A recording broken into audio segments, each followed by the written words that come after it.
Baba, ekuqaleni kweviki egameni elihle linamandla likaJesu eliphilile neliyingqwele. Baba wethu ingcwele, siyasondela kuwe iviki elisaqala. UseUnkulunkulu uthembekile, kawuzeli, kawulali. Davide wabhala ihubo wathi wena ungumalusi omuhle. Baba wethu ingcwele, sikhona namhlanje iviki elisaqala sizothi malusi omuhle. Wena okwazi ukuyelusa impilo yomuntu. Wena Baba ukwazi ukwelusa impilo yomuntu egula. Wena Baba ukwazi ukwelusa impilo yomuntu ekhona endleleni.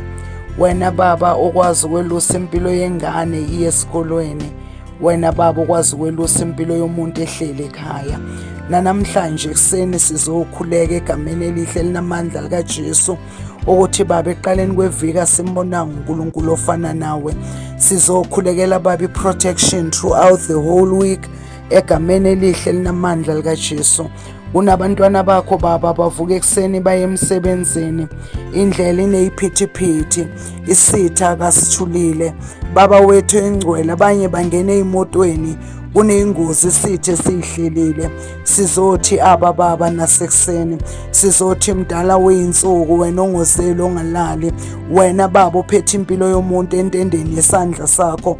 Lisho njalo izwi lakho ku-Isaiah 49 verse 15 to 17 to 16.